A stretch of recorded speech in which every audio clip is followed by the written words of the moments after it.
మనం చదవగా విన్నాం. మరి అంశం ఏమిచ్చినారు? శ్రమల ఆదివారం, సిలువ ప్రత్యక్షత. మరి ఇంగ్లీష్ హార్మోనిక్లో ప్యాషన్ సండే అనగా మనం చూస్తే మరి యెషయా 53:3-5 వచనాల్లో మనం గమనిస్తే, మన దోషముల నిమిత్తము ఆయన గాయపడెను అనేటువంటి మాట మనం చూడగలుగుతాం. మరి సిలువ మార్గము ప్రేమ యొక్క పరాకాష్ట.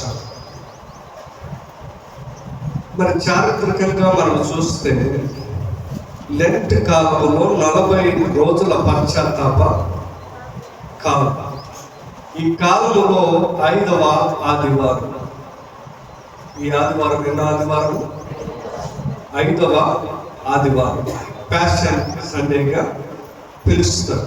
ఈరోజు మరి యేసు క్రీస్తు ప్రభువు సిలువ వైపు వెళ్ళి బాధ మార్గము నడిపించబడతారు. ఏంటి? సిలువ వైపునకు వెళ్ళి బాధ మార్గంలో నడవటం. మనం లోతుగా ధ్యానిస్తే యేసుక్రీస్తు జీవితంలో చివరి రోజుల్లో ఉన్నాడని గ్రహించాలి. ఈ 2 ఆదివారాలు, ఈ యొక్క ఆదివారము మంటల ఆదివారము గడిచిపోయిన తర్వాత మరి ఆయన యొక్క మరణం అనేటువంటిది మనం చూడగలుగుతాం. మరి చివరి దినాల్లో బాధలు, శ్రమలు, అవమానాలు, నిందలు ఎన్నో ఆయన మీద మోపబడినాయి. మరి చూస్తే ఆయనను తిరస్కరించినారు, అపహాస్యము చేసినారు, కొట్టినారు, మరి చివరకు సిలువ వేయించినారు. మరి చెప్తాము కదా, ఏ పాపం ఎరుగని యోపావనమూర్తి. మనం ఏ పాపము తెలియనటువంటి వ్యక్తిని, ఏ దోషము చేయనటువంటి వ్యక్తిని దేనికి అప్పగించబడినా? సిలువకు అప్పగించబడిన. ఇప్పుడు మనలోనే మరి ఎంతో మంది వేళ మనం చూస్తే కోర్టులు ఏ పాపము చేసిండో వాడిని ఇరికించి తప్పు చేసినాడని డబ్బులు ఇచ్చి ప్రూవ్ చేసి వారిని జైలులో పెట్టిస్తారు. ఇలాంటివి జరగడం లేదా? తీర్పులు ఏమొస్తాయి? ఊరి శిక్ష వేసేటువంటి తీర్పులు కూడా వస్తాయి. అయితే మనం ఏం చేయాలా? ఆయన యొక్క వ్యక్తిగత జీవితాన్ని మరి చూడాలి. ఆయన ఎలాంటి వాడో చూడం. ఎవడో చెప్పింది నమ్ముతాం, దానిని అనుసరిస్తాం. మనం దానిని తెలుసుకోవాలని ఆలోచన చేయాలి. ఫలానా వ్యక్తి ఫలానా వారి యొక్క జీవితం గురించి అట్లాగా ఇట్లాగా అని చెప్తే మనం ఏం చేస్తాం? అది తప్పా ఒప్పా అని ఆలోచన చేయాలి. దాని వెనుక ఉన్నటువంటి మంచితనాన్ని గుర్తించి, నాకు తెలిసిందేంటి, వాళ్ళు తప్పుడు జీవితాన్ని అనుసరిస్తారని నేను తెలుసుకోలే, ఎవరో చెప్పిందే తెలుసుకుంది. అది మనము ఏం చేస్తాం? అందరికీ దుష్ప్రచారం చేస్తాం. అవునా కదా? చేయరా? మీరు చేస్తారా? చేయరా? మీరు చేస్తారా? అది ఇంకా చాలా మంది మరి దేవుని నమ్ముకొని విశ్వాసంతో ముందుకు పోతున్నారు, కానీ చాలా మంది ఇదే మార్గాన్ని నేర్చుకున్నారు. మరి రెండవటువంటి ముఖ్యమైనటువంటి మొదటిగా మనం పాయింట్ల వైజ్గా తీసుకుంటే, యేసు క్రీస్తు బాధలు మన పాపాల కోసమని గమనించాలి. మరి యెషయా 53:5 వచనంలో ఏం రాయబడినది? ప్రజలు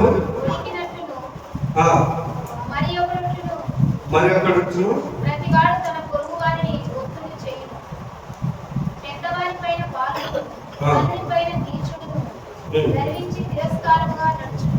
ధరించి తిరస్కారం. మరి పిల్లల పైన ఎవరు కొడతారు? పిల్లల్ని ఎవరు కొడతారు? పిల్లలు కొడతారు? బలవంతుడు కొడతారు. అంటే అంటే ఏంటి? వాడు తిరిగి కొట్టలేడు కనుక. ఇలాంటి యొక్క అక్రమమైనటువంటి జీవితంలో మరి బాధాకరమైనటువంటి ఈ యొక్కటి చూస్తాడు. బలహీనుడిని ఎవరు కొడతాడు? బలవంతుడు కొడతాడు. అంటే వారికి డబ్బు లేదు, పలుకుబడి లేదు, మరి ఏమి ఉండదు కనుక వాడు ఏమి చేయలేడని వారి పైన తిరగబడతారు. కానీ ఇక్కడ కూడా మరి చూస్తే యేసు చేసినటువంటి పాపము లేదు, కానీ మన పాపముల కోసము ఆయన బాధపడినాడు. మరి ఆయన యొక్క ప్రేమ ఎంత పరాకాష్టానికి తీసుకుపోయినాడు. యేసుక్రీస్తు ప్రభుల వారు ఆయన ప్రేమ ఎటువంటిదో మరి అంతులేనిదిగా మన అందరికీ చూపిస్తూ ఉన్నాడు. మనం చేసినటువంటి అబద్ధాలు, కోపము, ద్వేషము, దేవుడిని దూరంగా జీవించుతాము. మరి ఇవన్నీ ఆయన తన మీద వేసుకునేవాడు. ఇవన్నీ నేనే చేసినాను, ఎందుకంటే నేను చేసినటువంటి మట్టితో చేసినటువంటి మానవులు కనుక నా తప్పిదముగా భావించింది. ఇప్పుడు ఎవరి తప్పంటారు? మన తప్పుల నిమిత్తము, మన యొక్క భారం నిమిత్తము ఆయన సిలువ వేయబడినాడు. మరి అది గ్రహించకపోతే మనము వ్యక్తులము, మూర్ఖులము. సిలువ ప్రేమ యొక్క గొప్ప గుర్తు. యోహాను 13:6 దేవుడును మనల్ని ఎంత ప్రేమించాడు, తన ఏకైక కుమారుని మన కోసము ఇచ్చినాడు.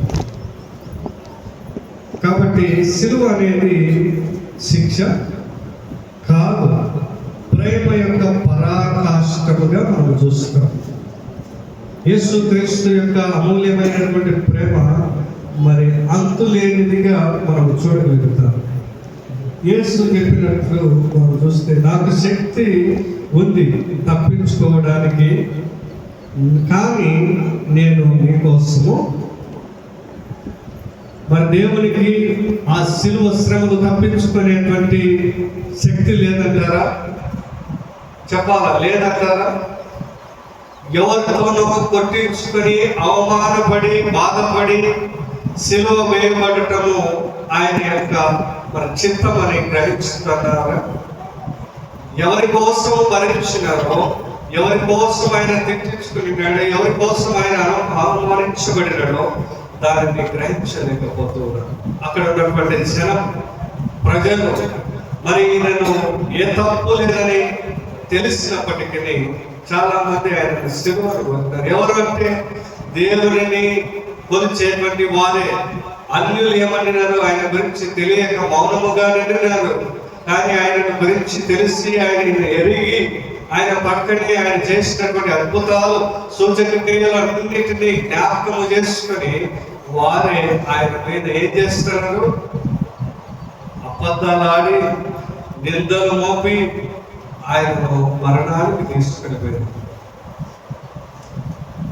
మరి ఏమీ చేయనటువంటి వ్యక్తిని, ఏ పాపము లేనటువంటి వ్యక్తిని ఎవరు పాపము చేసినట్లుగా చిత్రీకరించింది? యూదులు. అక్కడ శాస్త్రంలో పరిచయంలో దేవుడిని మేము ధర్మశాస్త్రము తూచా తప్పకుండా పాటిస్తూ ఉన్నాం, దేవుని మాట మేము వినమ్రతతో మేము వింటాడా అని వారు పైకి మాత్రమే చెప్పుకొని డంబాన్ని చూపించుకుంటున్నారు. కానీ వాళ్ళలో మరి ఈయన యొక్క గొప్పతనాన్ని పెరిగిపోతుందని, ఈయన చేసేటువంటి క్రియలు మరి అందరూ ఆయనను మెచ్చుకుంటున్నారని వారు అసూయపడి ఆయన గురించి, ఆయన మంచిని గురించి, ఆయన గురించి తెలుసుకోకుండా మరి ఆయన మీద అబద్ధాలు చెప్పి సెలవుకు అప్పగించినారు. మరి ఇక్కడ కూడా మనం చూస్తే మీకు 7:15 నుండి 20 వచనాలు. మరి ఇక్కడ ఆ యొక్క చదివినటువంటి దానికి చూస్తే, క్షమించే దేవుడు నిత్య ప్రేమ అనేటువంటి మాటను మనం చూడగలుగుతాం. 18-19 ఏమంటారు? నీ వంటి దేవుడు ఆయన దోషములను క్షమించును, మన పాపములను సముద్ర లోతుల్లో వేయును. ఏమంటారు? సముద్రము లోతు నీకు తెలుసా? సముద్రం లోతు ఎంత ఉంటుందో తెలుసా? అంటే మీ పాపములు ఏం చేస్తాడంట? సముద్రము లోతులలో వేస్తాడంట. అంటే మీ పాపాలు ఆయన లెక్క చేయడు, మీ పాపములు ఆయన కళ్ళ ఎదుట ఉంచుకోడు, మరుగుపరుస్తాడు. అంత లోతులలో మర్చిపోయి మిమ్మల్ని ప్రేమించగలిగినాడు. అందువలనే ఆయన అంతగా ప్రేమించగలిగి మీరు చేసినటువంటి తప్పులన్నింటినీ క్షమించగలిగినాడు. మీరు తప్పులన్నింటినీ ఆయన చూడలేకపోయినాడు. సముద్రం లోతు ఎంత ఉంటుందో అంతగా మర్చిపోయినాడు. ఓన్లీ మనల్ని మాత్రమే చూసినట్లుగా మరి చూస్తున్నాడు. మరి మీకు ప్రవక్త కాలంలో ఇశ్రాయేలీయుల యొక్క పరిస్థితిని మనం గమనించగలిగితే, ఇశ్రాయేలీయుల ప్రజలు పాపంతో జీవించినారు. అన్యాయము, అవినీతి, మరి విగ్రహారాధన, ఇవన్నీ ఎక్కువ పరాకాష్టానికి తీసుకుపోయినారు. ఇక్కడ దేవుని యొక్క ప్రేమ పరాకాష్ఠకు తీసుకుపోయినాడు. ఇక్కడ మనము దేవుని నమ్మినటువంటి బిడ్డలు పాపాన్ని, మరి అవినీతిని, విగ్రహారాధనని వీళ్ళు పరాకాష్ఠకు తీసుకుపోయినారు. అంటే అంతు లేనట్టుగా మరి ఆరాధన చేసేవారు, అక్రమము చేసేవారు అని మనం చూడగలుగుతాం. దేవుడు తీర్పు ప్రకటించినాడు. ఏమని? కానీ చివరికి దేవుని యొక్క కృపా క్షమను ప్రకటించినాడు, తీర్పును ప్రకటించినాడు. అదే రీతిగా మరలా ప్రేమను కూడా వాళ్ళపైన చూపగలిగినాడు. దేవుడు మనల్ని బాధ పెట్టేటువంటి దేవుడు కాదని మనం గ్రహించాలి. ఈ యొక్క అధ్యాయం యేసు అంటే దేవుని కోపం వచ్చేవారి మాట కాదు. ఇప్పుడు తల్లిదండ్రులు మనల్ని తిట్టిన వెంటనే ఇంకా వాళ్ళకి అదే ఉంటుందా రోజంతా దినమెల్లా ప్రతి దినము, ఇంకా మీరు బ్రతుకు దినములన్నీ మీ తల్లిదండ్రులు మిమ్మల్ని దూషిస్తూనే ఉంటారా? తప్పు చేసినటువంటి అక్షరములకు ఏం చేస్తాడు? ఇది తప్పు, ఇలా చేస్తే మరలా నీకు ఈ ఇంట్లో ఉండదు, ఇట్లాంటివి మాకు ఎన్నెన్నో చెప్తారు. కానీ చివరికి తల్లిదండ్రులు ఏం చేస్తారు? మళ్ళా ప్రేమగా మాట్లాడతారు. అది కాదు, ఇలాగ చేయాలి, నువ్వు తెలియక చేసిన ఇక మీద చేయకూడదని దేవుడు చెప్తాడు. ఇక్కడ కూడా మరి దేవుడు ఆ విధంగానే చేస్తాడు. గద్దించినాడు వాళ్ళు తెలుసుకునడానికి, వారి యొక్క తప్పులు తెలుసుకునడానికి ఆయన గద్దించినాడు. మరలా చివరికి ఆయన యొక్క ప్రేమను చూపించగలుగుతా ఉన్నాడు. మరి మీకా 7:18 చూస్తే దేవుడు క్షమించే దేవుడిగా కనబడతాడు. అప్పుడు ఏమంటున్నాడు? మీకా నీ వంటి దేవుడు అంటే మనం తప్పు చేసిన వెంటనే తీర్పు చెప్తాం. మనం తప్పు చేసినటువంటి వెంటనే తీర్పుకు చెప్తాం, కానీ క్షమించడానికి ఇష్టపడదు. ఏదైనా తెలియక తప్పు చేస్తే మరి వెంటనే తీర్పు తీరుస్తారు. కానీ దేవుడు అట్లా తీర్చాలి, క్షమించగలిగాడు. మరి మనం కూడా కానీ దేవుడు క్షమించడానికి సిద్ధంగా ఉన్నాడు. నేటికి కూడా మన పాపములన్నిటిని మన్నించడానికి ఆయన రమ్మంటా ఉన్నాడు. మరి మనం ఎక్కడ ఉంటున్నామో మనం గమనించాలి. దేవుడు పాపములను పూర్తిగా తొలగిస్తాడని మనం నమ్మాలి. మరి 7:19 పాపముల సముద్ర లోతుల్లో దేవుడు మన పాపములన్నింటినీ గుర్తించుకుని పూర్తిగా తీసుకొస్తాడు. ఇది ప్యాషన్ సందేతో సంబంధం. మరి యేసుక్రీస్తు శిలువపై మన పాపములను తీసుకున్నాడు. మన పాపములను ఆయనలో నశించాయి. ఇంకా మనము నశించలేదు, ఇంకా మనము ఇష్టానుసారంగా నడిస్తే మన జీవితానికి వ్యర్థము అని మనం గ్రహిస్తాం. మనం చూస్తే ఉదాహరణగా ఒక వ్యక్తి పెద్ద తప్పు చేసిన అందరూ ఆయనని దూషించాడు. కానీ ఒకరోజు అతని తండ్రి వచ్చి ఏమంటాడు? నా కొడుకు, నా కుమారుడని మరి అతన్ని కౌలించుకుంటాడు. లోకమంతా దూషించినప్పటికీ తన యొక్క కుటుంబం వచ్చి తనకు అండగా నిలవబడుతుంది. నీకు ఈ లోకమంతా దూషింపబడిన నీ తండ్రి పరలోకంలో నిన్ను ఏం చేసుకుంటాడు?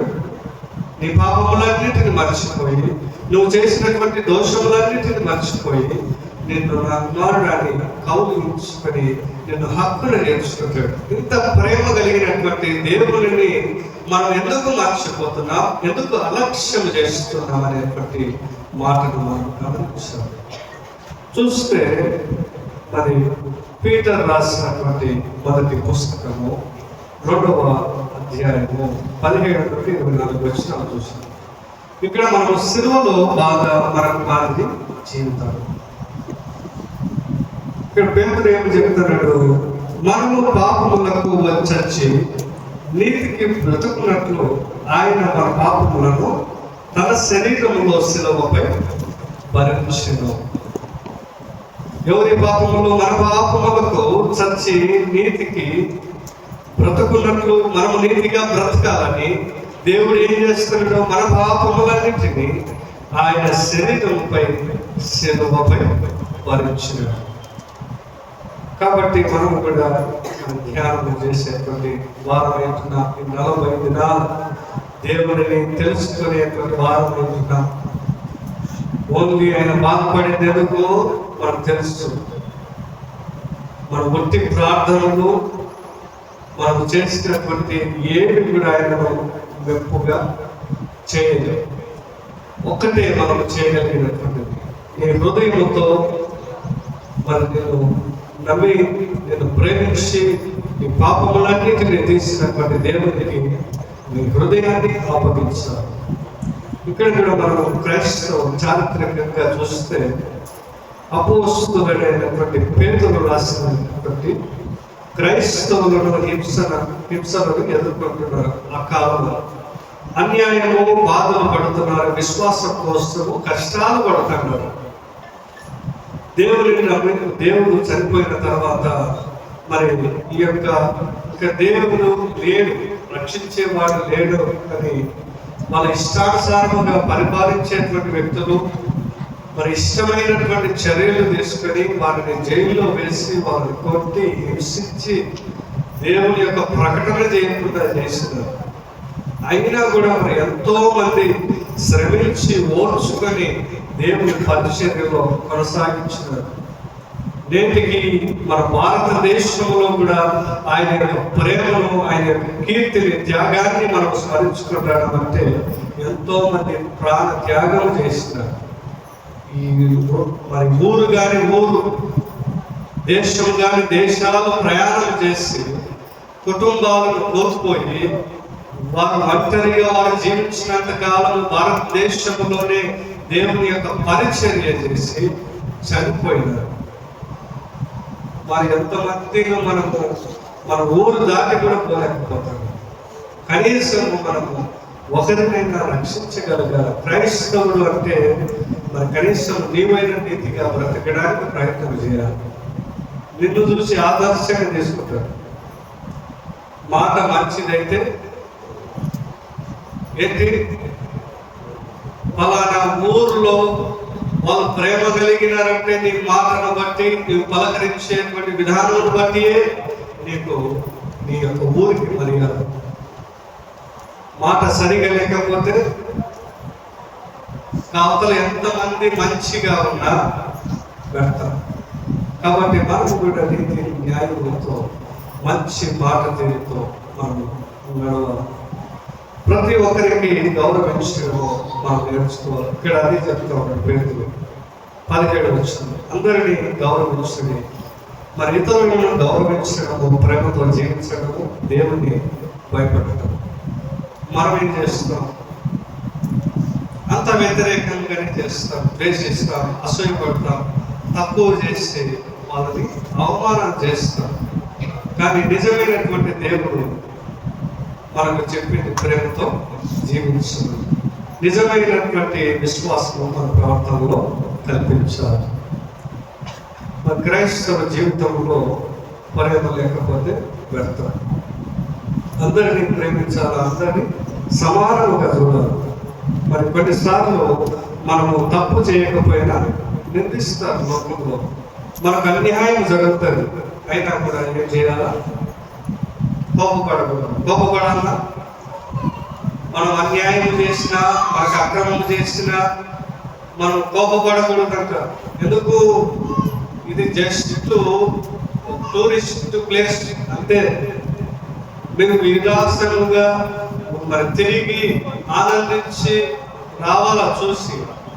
మీరు ఇక్కడ బాధపడినా మరి ఏమి నిందించినా మీరు మౌనంగా రావాలి. తిరిగి నా దగ్గరికి వచ్చినప్పుడు నా నివాసంలో మీకు నిత్యమైనటువంటి నివాసాన్ని నేను ఏర్పరుస్తాను. ఎందుకు అక్కడ దుఃఖం ఉండదు, ఏముండదు, ఏముండదు, పెడగొట్టదు, ఏముండదు, అన్ని కూడా దేవుడు సమకూరుస్తాడు. కాబట్టి మరి పేతురు యేసు చూస్తే యేసు ఎన్నో అవమానించినప్పుడు తిరిగి అవమానించలేదు. బాధపడినప్పుడు ఆయన బెదిరించలే, తనను దేవునికి అప్పగించుకున్నాడు. ఆయనని హింస పెట్టిన వారి గురించి ఏమన్నా, తనను కొట్టిన వారి గురించి ఏమన్నా, తనకు సిలువకు అప్పగించిన వారిని ఏమన్నా, ఎవరిని కూడా ఏ ఒక్క మాట అనుకోకుండా ఏమన్నాడు, తెలియదు కాబట్టి క్షమించండి దేవా. తన తండ్రికి వారు చేస్తున్నటువంటి పని మరి ఎవరిని శిక్షిస్తూ ఉన్నాము, ఎవరిని అవమానిస్తున్నామని వారు తెలియక చేస్తున్నారు. వాళ్ళకు తెలియదులే, వదిలేయండి అనేటువంటి క్షమాగుణం కలిగి జీవించినటువంటి ప్రేమ దేవుడి ప్రేమ. మనము మన ఒకవేళ ఒక సెట్ వారికి పోయినా కూడా మనం 10 ఎకరాలు ఉన్న సెట్ కోసం ఏం చేస్తాం, 10 ఎకరాలు పోగొట్టుకోవడానికి రెడీ అవుతాం. అవునా? ఆస్తులు పోతాయి, అయినా సరే వాడు ఏం చేయాలా, వాడు ఆ సెట్ నాకు ఈ 10 ఎకరాలు పోయినాక ఆ సెట్ వస్తే ఏం లేదు నీకు. అందుకే వాదించుకోకుండా వదిలి, ఈ భూమి నీకు 6 అడుగుల నేల కాదు, నీవు బ్రతికి ఉన్నావు. చనిపోయినాక ఆ యొక్క మూడుస్తారో కూడా తెలియదు.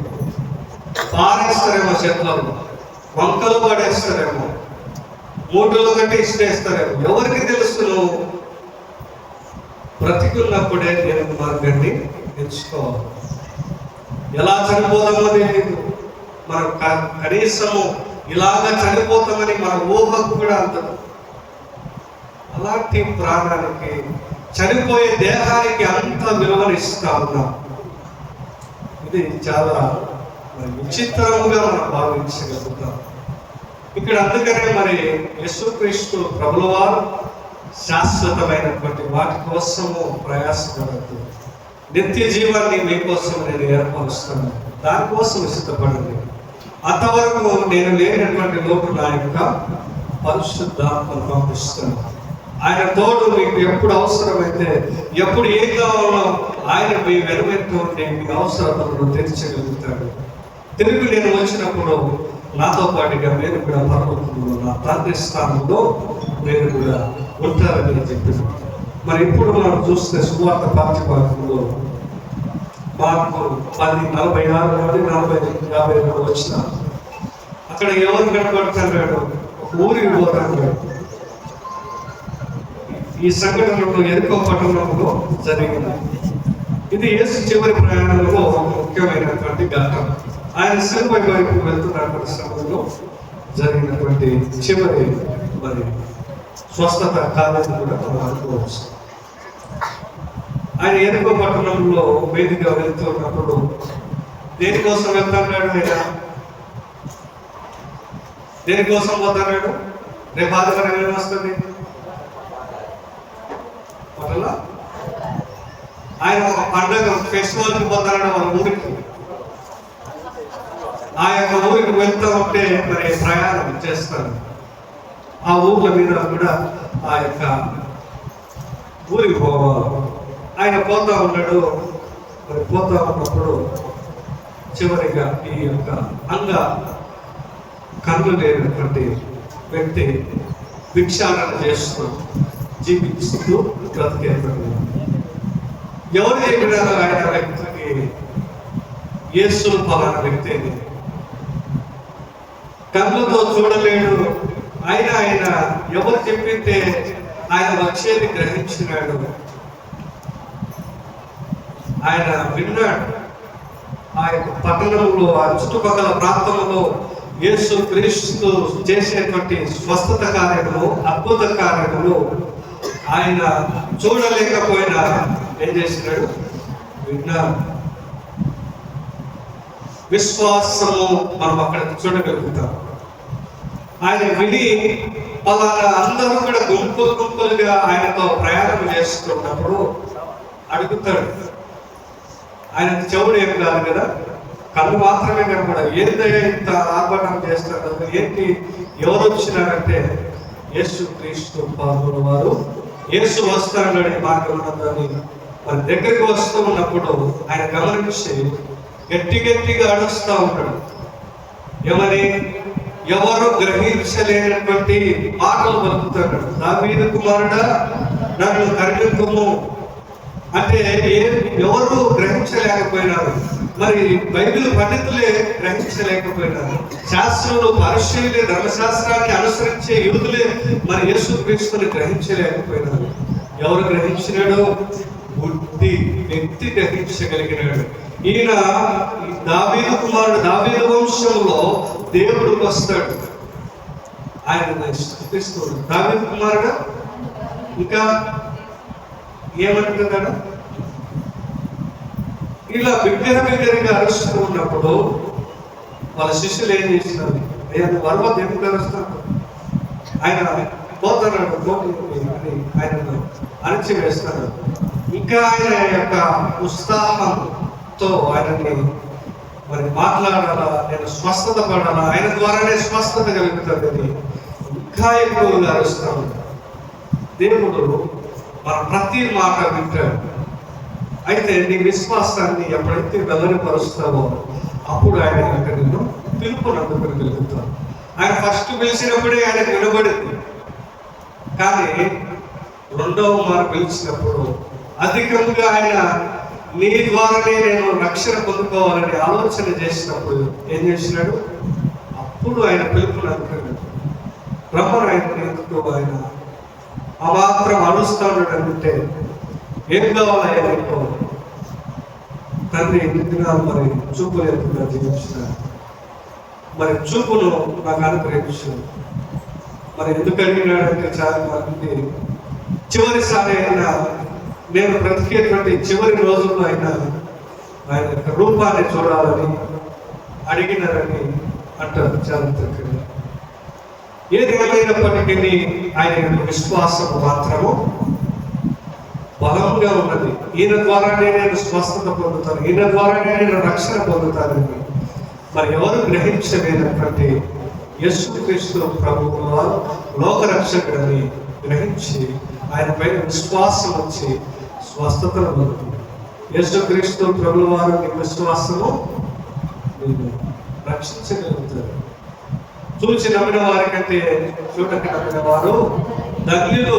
ఈయన చూడకోకుండా ఓన్లీ విని ఏం చేసినాడు?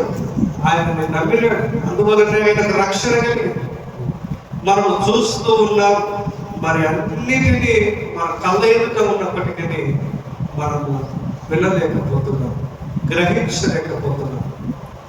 మనం గుడ్డి వారముగా ఉండి గ్రహించలేకపోతాం. గుడ్డివారం కళ్ళుండి కూడా గుడ్డివారముగా నటిస్తున్నారు. గుడ్డివారేమో ఆయనని విశ్వసిస్తుంటారు, కళ్ళుండి మనం తెలుసుకోలేకపోతారు. వాళ్ళకు మనకు తేడా ఏంటి? శాస్త్రులు, పరిశీలు, బైబిల్ పండితులు సర్వం గ్రంథాన్ని తిరిగి వేసి పఠించినటువంటి వ్యక్తులు యేసుక్రీస్తుని మరి గ్రహించలేకపోయినారు. ఒక గుడ్డివాడు, కళ్ళు లేనివాడు, చదువు రానివాడు, తెలుసుకోలేనటువంటి వాడు దేవుడిని గ్రహించగలిగాడు. అది అక్కడ స్వస్థతకు కారణమైనట్టుగా మనం చూస్తాం. నేడు మనం కూడా కన్నుండే గుడివారముగా ఉంటున్నాం. ఇప్పుడైనా కళ్ళు తెలుసుకొని మనం లోకాన్ని దేవుడు చూపినటువంటి పరాకాష్ఠమైనటువంటి ప్రేమ మనం తెలుసుకొని మరి శ్రమలలో దేవుడు చూపించినటువంటి ఈ సమయంలో దేవుడి వైపు ఆయన చూపించినటువంటి ప్రేమ మరి ప్రతిరూపముగా మన లోకంలో మరి ముందుకు వెళ్ళవలసినటువంటి వాళ్ళ బాధ్యత మన అందరిపైన ఉంటున్నది కనుక మనమందరం కూడా దేవుడి వైపు మళ్ళీ ఆయన విశ్వాసంలో ఆయన మార్గంలో నడవటానికి దేవుడు మనందరికీ సహాయం చేసి నడిపించుగాక. ఆమేన్.